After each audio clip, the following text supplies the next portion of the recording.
kebaikan-Mu yang tidak pernah ada habisnya di dalam hidup kami. Terima kasih Bapa. Segala puji hormat hanya bagi nama-Mu. Sungguh kami mau bersyukur.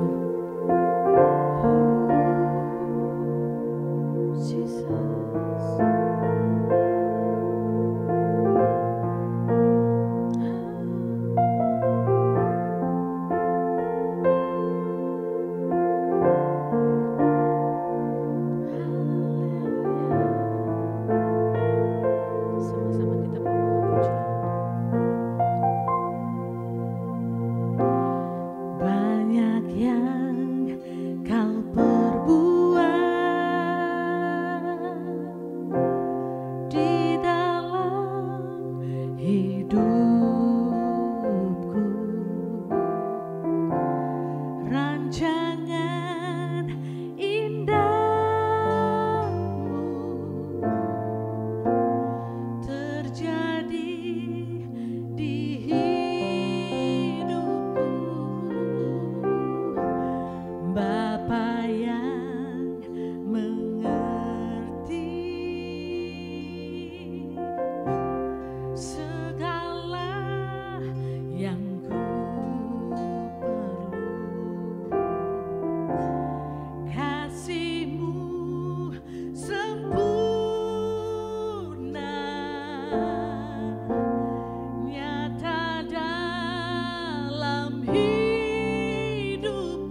Kasih setiamu di dalam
Shalom, saya Edi Chang, Senior Pastor dari Fresh Generation Community Church Malaysia. Menyambut Anda semua yang hadir hari ini. Nah, tahun ini FGCC mengangkat tema Progress dengan tagline Intentional and Consistent. Nah, surat 1 Timotius pasal 4 ayat 15 mengatakan, perhatikanlah semuanya itu, hiduplah di dalamnya, supaya kemajuanmu nyata kepada semua orang. Ya, kemajuan atau pertumbuhan tidaklah otomatis, tetapi hasil dari keputusan, usaha yang disengaja, dan konsisten, serta tentunya karena anugerah Tuhan. Ya, kiranya kita semua mengalami progres, baik secara individu, keluarga, komunitas, gereja, dan berbagai aspek kehidupan. Dan kita semua mau semakin mencintai Tuhan, dan berbuah lebat sesuai visi FGCC, to build passionate and productive disciples to bless the nations. Selamat beribadah. Welcome home.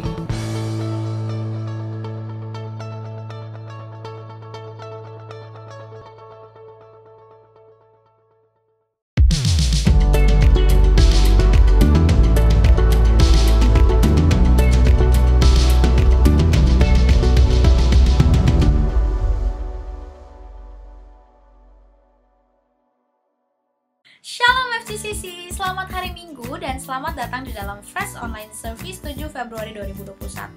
Wah, gak kerasa ya, kita sudah memasuki bulan kedua di tahun 2021 ini. Dan tentunya kami di sini ingin menyambut seluruh jemaat, khususnya jemaat yang baru pertama kali bergabung di dalam ibadah di FGCC. Welcome home, senang dan bersyukur banget kita bisa beribadah bersama-sama minggu ini. Untuk itu, bagi jemaat yang baru pertama kali bergabung, kami undang untuk dapat scan QR Code berikut ini agar kami dapat menyambut Anda secara personal. Dan kabar gembira untuk kita semua, FGCC akan mengadakan Change Class. Change Class merupakan sebuah kelas yang diperuntukkan bagi jemaat yang rindu untuk dapat mengalami transformasi kehidupan di dalam Kristus. Kelas ini juga merupakan sebuah langkah awal bagi jemaat yang rindu untuk dapat mengambil bagian di dalam pelayanan di FGCC. Kelas ini akan diadakan di 2 sesi. Sesi pertama pada hari Sabtu tanggal 20 Februari 2021 dan sesi kedua pada hari Sabtu tanggal 27 Februari 2021. Kedua sesi tersebut akan diselenggarakan pada pukul 10 pagi waktu Malaysia melalui platform Zoom. Jadi mari daftarkan diri saudara segera melalui link ataupun scan QR Code berikut ini karena pendaftaran akan ditutup pada tanggal 14 Februari 2021. Kami juga ingin mengingatkan bahwa ibadah hari ini akan disertai dengan perjamuan kudus. Untuk itu, kami mengundang jemaat di rumah untuk dapat mempersiapkan pengganti, roti, dan anggur masing-masing. Dan bagi jemaat yang rindu untuk dapat memberikan persembahan mingguan, perpuluhan, janji iman, dan dana gedung, jemaat dapat memberikan persembahan melalui online banking ke nomor-nomor rekening FGCC. Sebentar lagi kita akan berdoa untuk persembahan yang akan diberikan. Kami undang untuk jemaat dapat membuka aplikasi online banking masing-masing. Untuk persembahan mingguan dan perpuluhan, jemaat dapat transfer ke nomor rekening Public Bank. Untuk janji iman dan dana gedung, jemaat dapat transfer ke nomor rekening OCBC Bank. Dan bagi jemaat yang sedang berada di Indonesia, jemaat dapat transfer ke nomor rekening Bank BNI atas nama Cipta Generasi Unggul. Seluruh nomor-nomor rekening ini juga terdapat di dalam website FGCC yang dapat diakses melalui QR Code yang tertera di slide berikut ini. Terima kasih untuk setiap persembahan yang diberikan. Kiranya semuanya itu akan digunakan untuk memperluas kerajaan Allah dan menjangkau lebih banyak jiwa. Jemaat yang dikasihi Tuhan, mari kita sama-sama mendoakan persembahan yang telah kita persiapkan. Bapa yang baik, terima kasih buat kasih setiamu. Terima kasih Tuhan buat penyertaan-Mu. Terima kasih Tuhan buat segala berkat yang masih Engkau berikan buat kami Tuhan sampai hari ini. Bapak, kami mau mendoakan Tuhan persembahan yang telah kami persiapkan, baik persembahan mingguan, perpuluhan, dana gedung, persembahan syukur Tuhan, dan persembahan lainnya. Kami percaya Tuhan, semua persembahan yang kami serahkan di hadapan-Mu, yang kami percayakan ke dalam tangan-Mu, Tuhan dapat Engkau lipat gandakan, Engkau pakai Tuhan untuk memperluas pekerjaan tangan-Mu melalui FGCC. Ajar kami Tuhan untuk bisa memberi dengan sukacita Tuhan. Biar Engkau juga Tuhan yang berkati pekerjaan kami, pekerjaan orang tua kami Tuhan. Kau berkati juga Tuhan hamba-hamba-Mu Tuhan yang mengelola persembahan ini Tuhan, agar dapat dikelola dengan hikmat daripada-Mu saja Tuhan. Kiranya melalui FGCC lebih banyak lagi jiwa-jiwa yang akan dimenangkan, hidupnya akan diubahkan. Terima kasih Tuhan, kami menyerahkan semua persembahan ini ke dalam tangan-Mu. Hanya di dalam nama Tuhan Yesus, semua jemaat yang telah memberi dengan sukacita, sama-sama katakan, amin. FGCC, are you ready to praise and worship God? Mari sama-sama dimanapun kita berada, kita mau menyanyi untuk Tuhan, kita mau menyatakan bahwa Dia Tuhan yang besar di dalam kita, amin. Amin.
kesetiaan-Mu besar dalam kehidupan kami, Bapa. Kasih setia-Mu nyata dalam kehidupan setiap kami. Kami tidak akan takut, kami tidak akan gentar, karena kami tahu Tuhan, Engkau yang Allah yang tidak pernah meninggalkan setiap kami.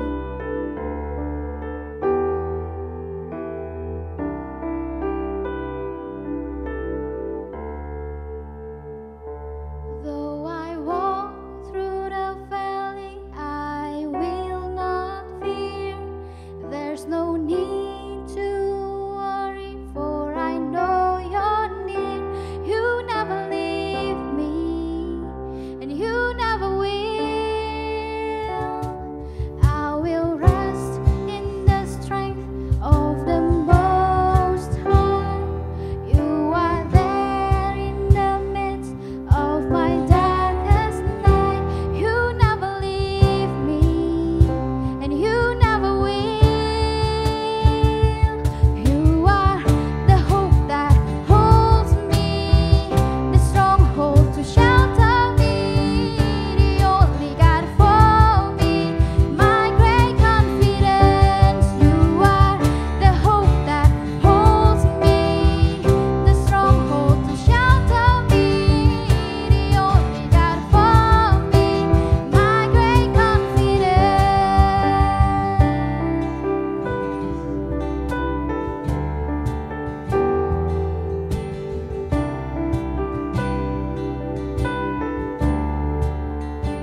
turut bekerja dalam segala perkara di hidup kami Bapa.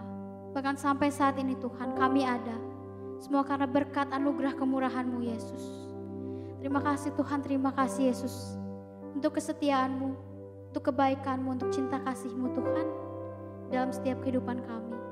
Saat ini Bapa, kami akan mendengarkan sebagian dari firman-Mu. Berbicaralah kepada kami Tuhan, pribadi lepas pribadi Tuhan. Biar setiap benih yang ditabur Tuhan boleh tertanam, bertumbuh, berbuah lebat dalam kehidupan setiap kami. Kau yang berkati Tuhan, hamba-Mu yang akan men-sharingkan sebagian dari firman-Mu Tuhan. Biar Tuhan yang pakai terus untuk menjadi kemuliaan-Mu Bapa. Hanya di dalam nama Tuhan Yesus kami berdoa dan mengucap syukur. Haleluya. Amin. Shalom Sobat Fresh semua, apa kabar? Saya harap teman-teman semua dalam keadaan yang baik dan juga sehat dimanapun teman-teman berada ya. Jadi pertama-tama izinkan saya untuk mengucapkan terima kasih kepada Pastor Edi Chang dan tim yang juga sudah memberikan saya kesempatan untuk berdiri di sini lagi untuk sharing firman Tuhan ke teman-teman semua. Jadi perkenalkan untuk teman-teman yang belum tahu, nama saya Tommy, umur saya 25 tahun, jadi ya cukup sampai situ ya perkenalannya. Jadi gak kerasa nih kita kan udah masuk di bulan Februari, di mana tema besar FGCC di tahun ini kita membicarakan yang namanya progress dengan tagline intentional dan konsisten. Dan bulan Januari lalu kita udah belajar mengenai progress itu sendiri. Dan saya berdoa juga di tahun ini kita bisa menjalani namanya tahun progress, di mana kita bisa melihat progress kita. Nah, di bulan Februari ini kita masuk ke tema baru, yaitu tema di bulan Februari adalah purity atau kemurnian atau kekudusan. Jadi saya berdoa juga agar firman hari ini bisa memberkati kita semua dan juga kita bisa melihat adanya progress di tahun ini. Yuk, kalau gitu mari kita sama-sama buka Alkitab kita di Yohanes 8 ayat 1 sampai 11. Yuk, mari kita baca sama-sama. Tetapi Yesus pergi ke Bukit Zaitun. Pagi-pagi benar ia berada di bait Allah dan seluruh rakyat datang kepadanya. Ia duduk dan mengajar mereka. Maka ahli-ahli Taurat dan orang-orang Farisi membawa kepadanya seorang perempuan yang kedapatan berbuat zina. Mereka mendapatkan perempuan itu di tengah-tengah, lalu berkata kepada Yesus, "Rabi, perempuan ini tertangkap basah ketika ia sedang berbuat zina. Musa dalam hukum Taurat memerintahkan kita untuk melempari perempuan-perempuan yang demikian. Apakah pendapatmu tentang hal itu?" Oke, kita stop dulu sampai di ayat 5 ini ya. Jadi judul sharing saya hari ini adalah guilt-free living, di mana kita mau hidup bebas dari perasaan bersalah gitu. Jadi kalau kita pelajari dari tadi ayat 1 sampai 5, itu kan kita bisa lihat kalau ada seorang perempuan yang kedapatan berbuat zina. Dan dibawa ke hadapan Yesus dan banyak orang di situ, posisi Yesus itu sedang mengajar banyak orang. Dibilang gitu seluruh rakyat itu ada di situ gitu. Waktu itu. Dan kita bisa bayangkan ya, apa yang dirasakan perempuan itu gitu. Dia ketahuan dia itu berbuat zina, terus dibawa, digiring ke hadapan orang banyak. Itu kita bisa bayangkan perasaan perempuan itu seperti apa. Perasaannya pasti takut akan dia bakal terima gitu. Dan juga dia terekspos di hadapan banyak orang waktu itu. Sebagai orang Kristen kan kita tahu ya kalau Allah yang kita sembah itu adalah Allah yang kudus. Dan ia juga ingin umatnya untuk hidup secara kudus gitu, memiliki cara hidup yang berbeda dengan dunia. Dia mau kita menjadi persembahan yang hidup, persembahan yang berkenan baginya gitu. Namun dosa lah yang biasa mencemari kehidupan kita. Dan dosa juga biasanya membawa rasa ketakutan, rasa malu, rasa bersalah. Seperti yang dirasakan perempuan tersebut gitu. Dia di tengah-tengah orang banyak, dia tertangkap basah, dia gak bisa melakukan apa-apa. Dan gak dicatat di situ kalau perempuan tersebut itu berkata apa-apa gitu. Dia nggak ngomong apa-apa gitu. Dia nggak coba membela diri, dia nggak coba untuk memohon belas kasihan gitu. Aduh tolong jangan hukum aku gitu. Dia nggak dicatat minta ampun, pokoknya dia nggak ngomong apa-apalah. Dia cuma dibilang dia tertangkap basah di hadapan orang banyak gitu. Kita nggak tahu apa yang dipikirin, tapi biasanya kalau udah tertangkap basah gitu ya, pasti kan udah pasrah. Karena udah tangkap basah, mau ngapain lagi. Terus pasti malu. Dan pasti pikirannya banyak penyesalan gitu. Kayak ngomong, seharusnya aku gak ngelakuin ini ya. Kayak biasanya gitu. Orang udah melakukan kesalahan, terus ketangkep, baru akhirnya menyesal. Gitu. Baru ada perasaan menyesal, merasa bersalah. Aduh harusnya aku gak ngelakuin ini ya gitu. Kita juga kayak seperti halnya hidup kita gitu. Kita pasti pernah dalam hidup ini, kita itu melakukan kesalahan, atau jatuh ke dalam dosa gitu. Ada yang terekspos, ada juga yang misalnya orang nggak tahu, yang masih kita tutup-tutupi gitu. Pikiran kita kan pasti diselimuti juga kalau setelah kita berbuat kesalahan atau setelah kita berbuat dosa, itu pasti pikiran-pikiran kita itu akan diselimuti dengan yang namanya perasaan malu dan perasaan bersalah gitu kepada Tuhan. Apalagi kalau misalnya ya, kita dikenal itu sebagai pribadi yang religius, pribadi yang dekat dengan Tuhan. Kita dikenal orang-orang itu kita dekat dengan Tuhan. Itu kan kita pasti merasa sebagai orang yang munafik ya. Dilihat orang itu baik, tapi masih bergumul, masih jatuh dalam dosa gitu. Pasti kan ada pikiran-pikiran yang bilangnya, gak seharusnya nih gue melakukan hal ini. Gue harusnya melakukan ini gitu. Harusnya saya lebih tahu dibanding orang itu. Kan dilakuin lagi. Kan jatuh lagi. Ngapain sih masih pelayanan tapi hidupnya gak kudus. Masih jatuh ke dalam dosa. Pernah punya pikiran-pikiran seperti itu gak sih? Kalau misalnya ada pikiran-pikiran tersebut nyerang gitu kan. Biasanya di sini itu mulai tuh perasaan bersalah mulai menyelimuti pikiran kita. Nah, kalau udah menyelimuti pikiran kita, itu tuh perasaan-perasaan bersalah itu kan bakal menjadi sebuah feeling ya. Jadi sebuah perasaan dari tadinya cuma pikiran, kita pikirin, terus lama-lama jadi feeling, jadi perasaan dan lama-kelamaan hidup kita itu mulai dikuasai oleh perasaan-perasaan tersebut. Mulai ada perasaan malu karena gak layak, karena kita merasa kita kotor karena dosa yang kita perbuat. Jadi kita gak berani untuk datang ke Tuhan dan kita takut untuk datang ke Tuhan. Kita takut untuk minta maaf ke Tuhan, kita takut untuk minta ampun ke Tuhan. Karena kita merasa kita itu kotor, kita itu gak layak, karena kita sudah kita diam aja atau kita malah menjauh. Seperti halnya perempuan tersebut, perempuan yang ketahuan berzina itu dia gak berkata apa-apa.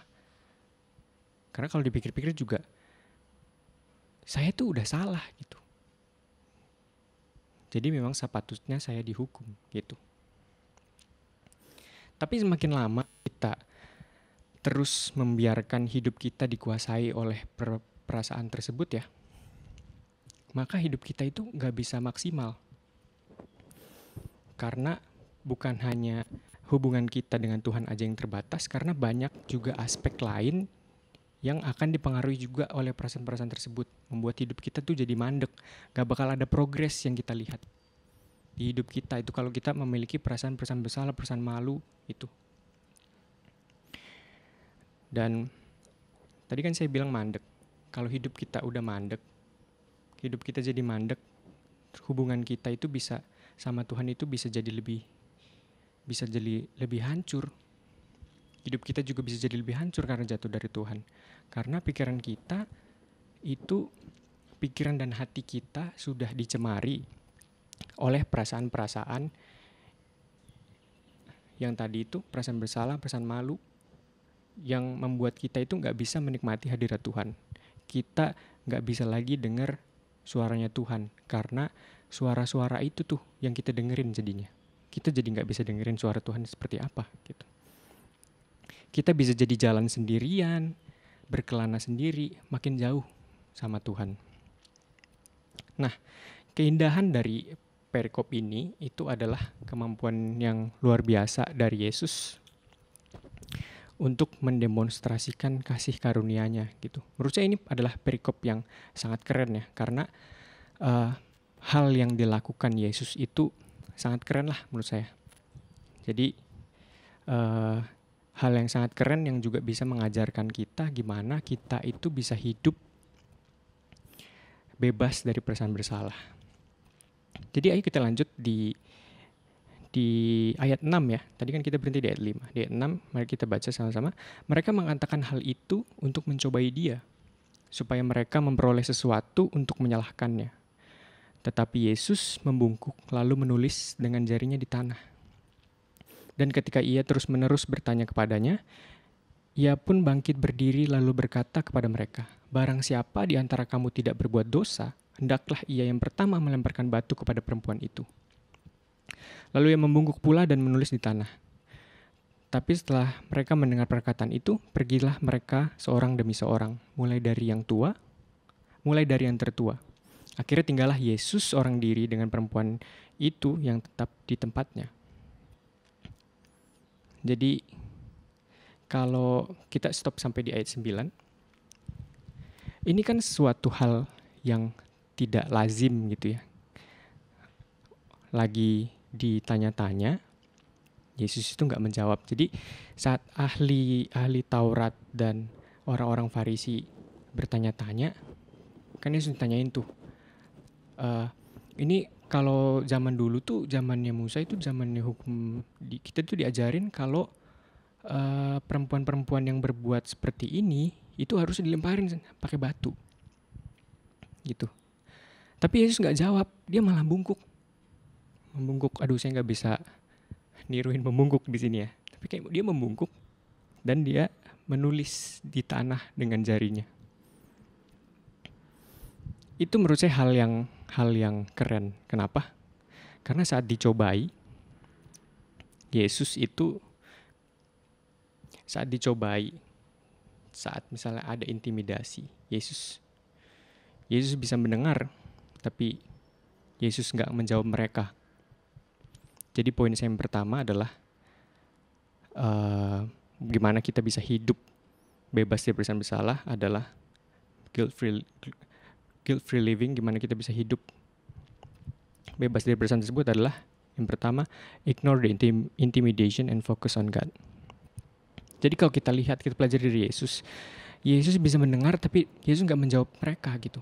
Kalau pikiran kita sudah mulai diintimidasi dengan perasaan-perasaan yang bersalah dan penghukuman terhadap diri kita sendiri, itu jadi terbatas.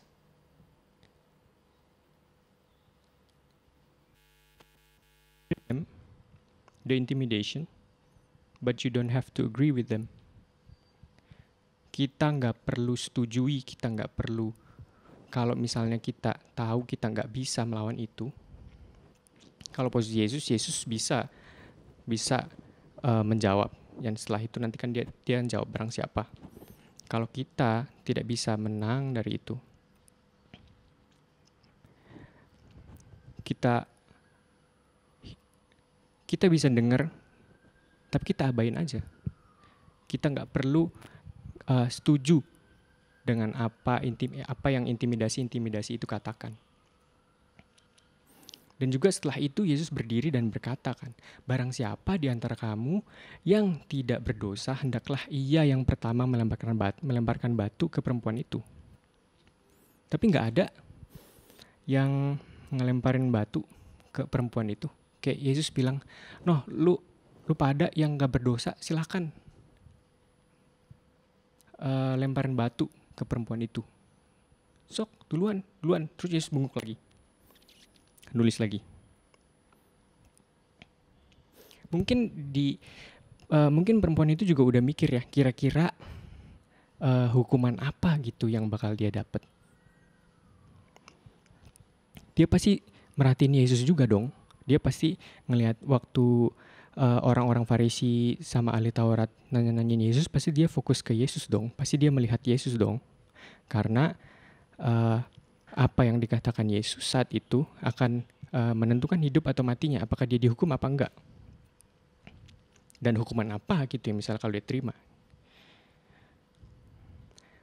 Dia jadi, kalau bisa dibayangin ya, dia mikirnya jadi apa ya yang Yesus bakal katakan tentang aku.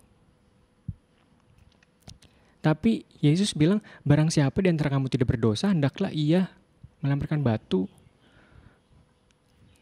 kepada perempuan itu. Itu secara tidak langsung, Yesus itu ingin menyampaikan kepada perempuan tersebut, kalau misalnya gak ada satu orang pun yang berhak untuk menghukum dia atas perbuatannya. Gak ada satu orang pun yang berhak memberi penghukuman kepadanya, termasuk perempuan itu sendiri. Karena Yesus tahu semua manusia berbuat dosa, dan kecenderungan manusia itu pasti berbuat dosa. Semua orang pasti pernah berbuat salah kok, gak ada yang sempurna. Tapi pilih untuk fokus ke Tuhan, apa yang Tuhan katakan tentang kita. Fokus ke Tuhan. Kayak perempuan itu kan juga pasti fokus ke Yesus. Apa yang Yesus katakan lebih penting dibanding orang-orang di sekitar situ yang tidak memegang hidupnya gitu.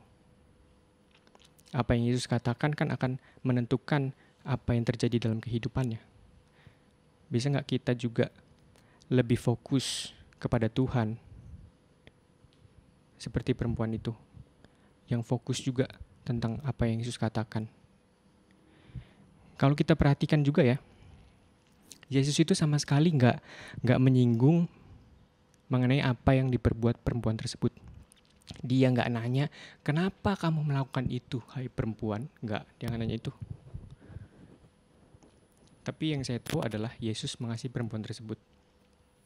It's funny karena judul perikop ini kalau teman-teman baca di Yohanes 7 ayat 53 itu judul perikopnya. Di atasnya itu adalah perempuan yang berzina. Perempuan yang dilabel, yang dipanggil dengan perbuatannya. Apa yang dia perbuat, perempuan yang berzina. Tapi Yesus sama sekali gak nanya. Yesus sama sekali gak membahas tentang apa yang dilakukan. Sama sekali. Dia gak tanya-tanya kenapa dia melakukan itu. Tapi saya tahu Yesus mengasihi dia. Kenapa? Karena untuk itulah Yesus datang ke dunia. Sehancur-hancurnya kita, sebagaimana kita jeleknya perbuatan kita, God's love for you is not conditional to your behavior. Kalau kita lihat Yohanes 3 ayat 16, 5 pasal sebelum ini. Karena begitu besar kasih Allah akan dunia ini, sehingga mengaruniakan anaknya yang tunggal, Yesus Kristus turun untuk kita. Sehingga setiap orang yang percaya kepadanya, tidak binasa melainkan beroleh hidup yang kekal. Karena begitu besar kasihnya untuk kita. Itu sih yang perlu kita tahu. Karena begitu besar kasihnya buat kita, dia datang untuk kita. Karena dia sayang banget sama kita. Karena dia tahu. Tuhan tahu kita itu manusia berbuat salah, sering menyakiti Tuhan. Tuhan tahu apa yang kita buat. Apa yang kita buat sekarang, apa yang kita buat kemarin, apa yang kita buat bulan lalu, apa yang akan kita perbuat nanti juga ke depannya, Tuhan juga sudah tahu. Tapi dia tetap datang. Karena dia mengasihi kita. Jadi itulah yang perlu kita tahu. Kalau ada mulai intimidasi, kita gak usah dengerin itu. Tapi kita pilih untuk fokus ke Tuhan. Apa yang Tuhan katakan tentang kita. Tuhan tuh mengasihi kita. Jangan sampai hal ini juga bisa menjauhkan kita dari kasihnya Tuhan. Jangan mau kita sampai terjebak. Oke teman-teman. Jadi ayo kita lanjutin ya. Di ayat yang ke-10. Lalu Yesus bangkit berdiri dan berkata kepadanya, "Hai perempuan, di manakah mereka? Tidak adakah seorang yang menghukum engkau? Jawabnya, tidak ada Tuhan. Lalu kata Yesus, aku pun tidak menghukum engkau. Pergilah dan jangan berbuat dosa lagi mulai dari sekarang.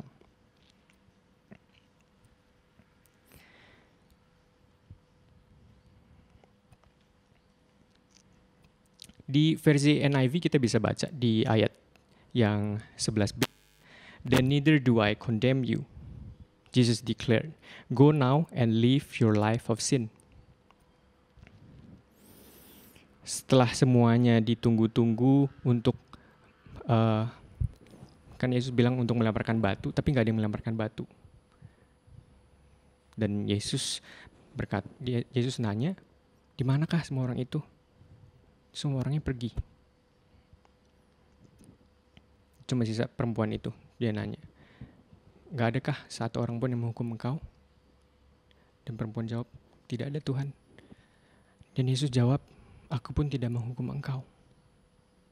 That's a powerful declaration.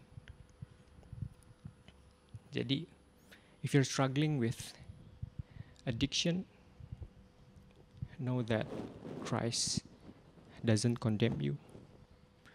If you're falling into sin over and over again, know that Christ doesn't condemn you. If you're running away from God and are full of shame, know that God doesn't condemn you. Ini adalah poin saya yang kedua. Ketahui, know that He doesn't condemn you and live in righteousness.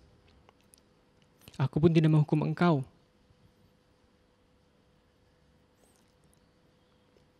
So you don't have to condemn yourself dengan perasaan-perasaan bersalah, dengan perasaan-perasaan malu. You don't have to. Karena Yesus saja enggak menghukum engkau. Kenapa kamu harus menghukum dirimu sendiri dengan perasaan-perasaan tersebut? Lalu 11 pasal berikutnya, ini kan tadi kita baca Yohanes 8, 11 pasal berikutnya, itu Yesus memberikan hidupnya untuk dihukum atas semua dosa-dosa kita, termasuk dosa perempuan tersebut, dosa engkau dan saya. Kita itu seharusnya dihukum, tapi kita nggak jadi dihukum karena kita telah ditebus. Kita ditebus dengan darah yang mahal, bukan dengan barang fana, bukan dengan emas, perak, dan permata, tapi kita ditebus dengan darah yang mahal, darah yang tidak bercacat cela.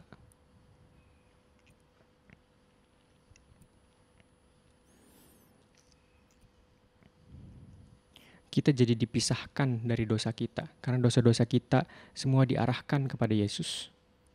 Diarahkan kepada Yesus untuk mati bersamanya. Tapi iblis itu gak senang. Dan selalu akan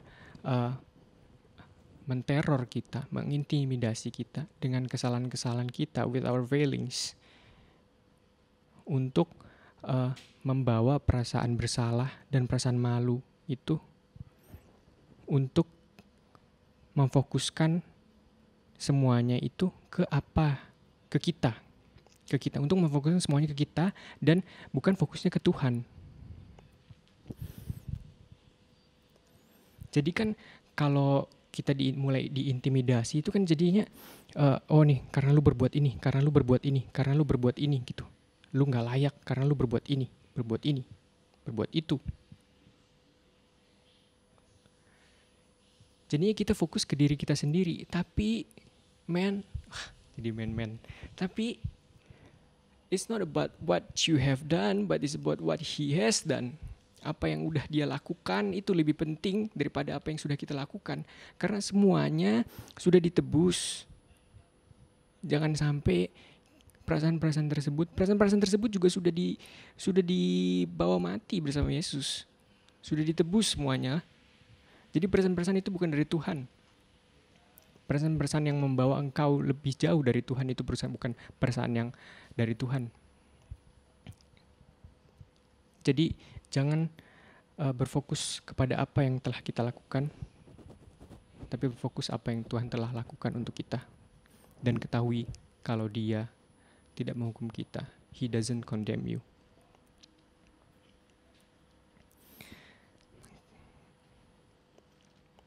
Dan yang selanjutnya Yesus katakan ke perempuan itu, pergilah dan jangan berbuat dosa lagi mulai dari sekarang. Go now and live your life of sin. Kita perlu bertobat dan hidup dalam kebenaran, live in righteousness, sesuai dengan kehendaknya, sesuai dengan tujuan kenapa Yesus datang ke sini.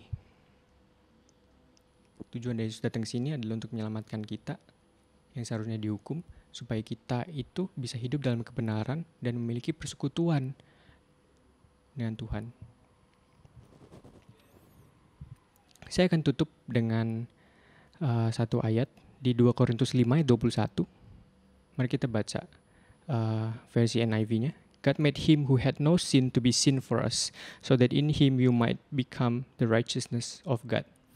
So, his righteousness is our righteousness. And we can have his grace and strength to do what's right. Jadi hidup dalam kebenaran, itu kita sudah diberikan kekuatan oleh Tuhan. Dan selalu juga libatkan Tuhan dengan apapun yang kita lakukan di kehidupan kita sehari-hari. Kalau kita semakin dekat dengan Tuhan, kita semakin fokus dengan Tuhan. Jadi kita tahu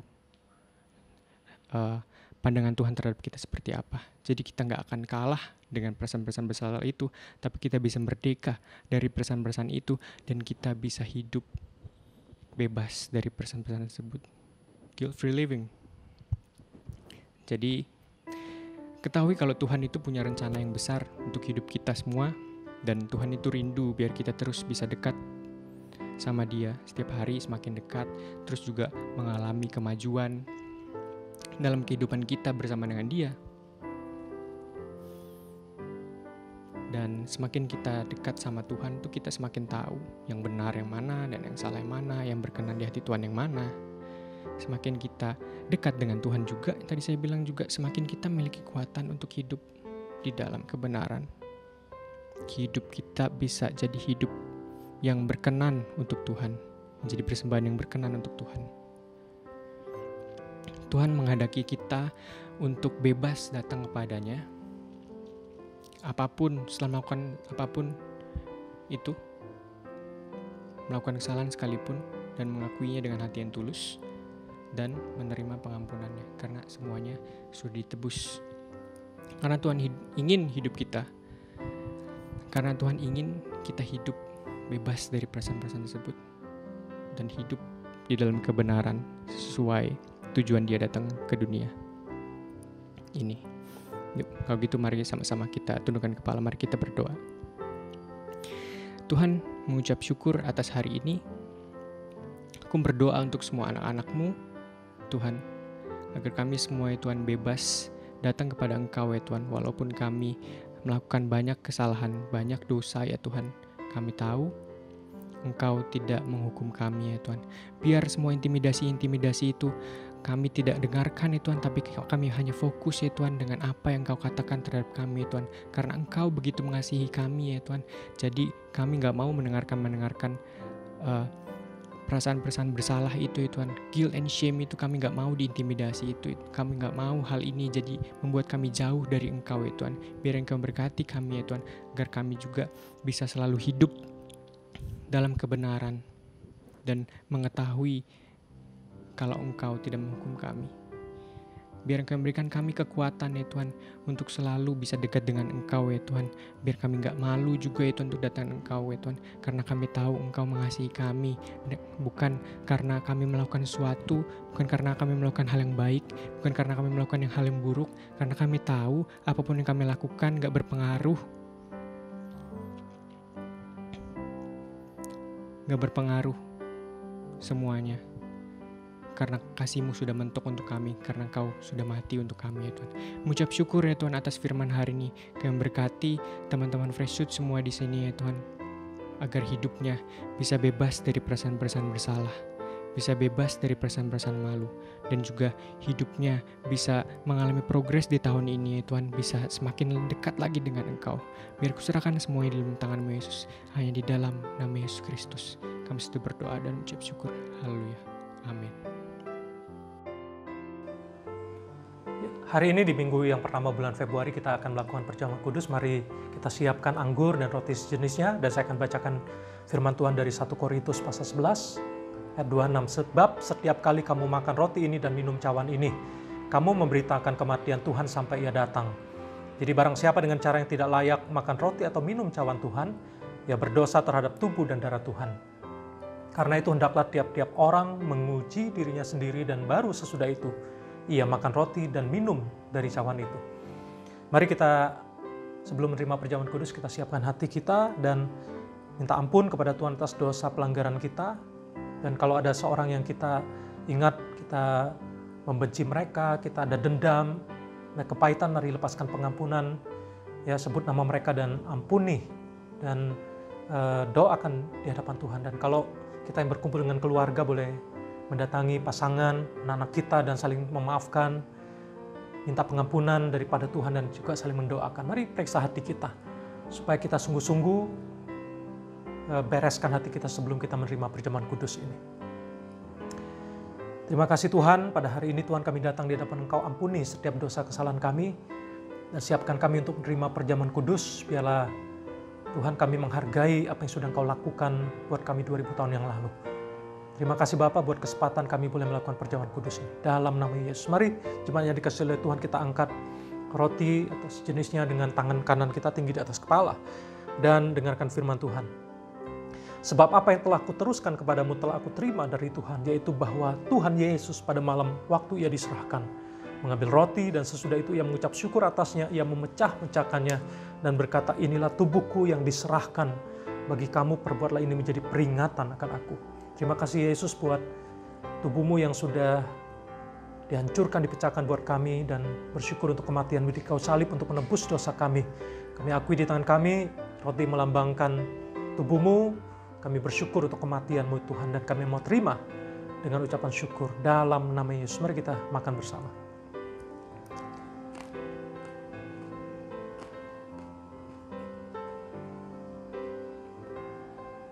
Mari kita angkat cawan yang berisi anggur atau sejenisnya tinggi di atas kepala dengan tangan kanan kita dan dengarkan firman Tuhan. Demikian juga ia mengambil cawan sesudah makan lalu berkata, cawan ini adalah perjanjian baru yang dimeteraikan oleh darahku. Perbuatlah ini setiap kali kamu meminumnya menjadi peringatan akan aku. Kami bersyukur Yesus buat darah-Mu yang tercurah di Kalvari 2000 tahun yang lalu untuk menebus dosa kami dan kami akui Tuhan di tangan kami anggur yang melambangkan darah-Mu ini Tuhan yang sudah menguduskan kami, menyucikan kami dari setiap dosa kesalahan dan juga kami bersyukur Tuhan darah-Mu yang melambangkan nyawa-Mu dan kehidupan-Mu sudah Engkau berikan buat kami. Biarlah Tuhan kami juga kehidupan kami persembahkan untuk kemuliaan nama Engkau dan kehidupan kami memancarkan kemuliaan-Mu. Terima kasih Tuhan. Mari jemaat yang dikasihi oleh Tuhan, kita minum bersama anggur yang melambangkan dari Yesus ini dengan ucapan syukur dalam nama Yesus.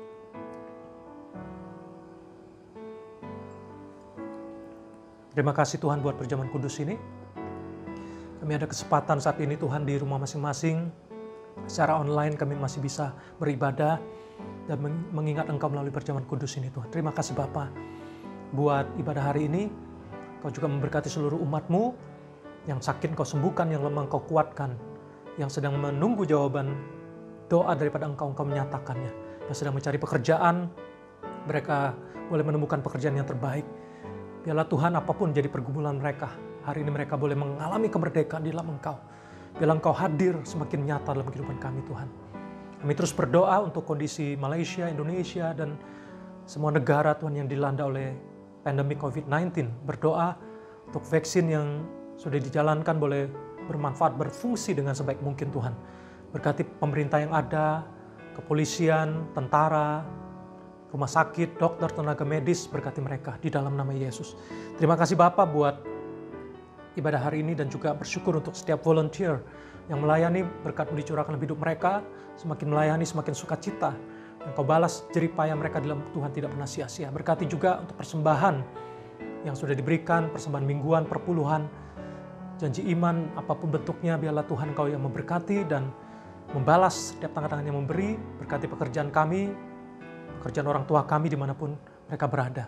Terima kasih Bapa, dan uang yang ada boleh yang dipersembahkan ini boleh dikelola dengan sebaik mungkin untuk perluasan pekerjaan Tuhan melalui FGCC ini Tuhan. Terima kasih Bapa buat ibadah hari ini, dan kami mau akhiri ibadah ini dan kami mau menerima berkat daripada Tuhan. Mari jemaat yang dikasih oleh Tuhan, kita akhiri ibadah kita.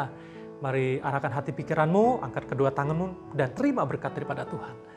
Tuhan memberkati engkau, memberikan engkau kasih karunia, engkau diberkati dalam sekolahmu, pekerjaanmu, keluargamu, kesehatanmu, dalam semua aspek kehidupan, dan engkau akan terus naik bukan turun, menjadi kepala bukan ekor. Dan apapun yang diperbuat berhasil, nama Tuhan dipermuliakan.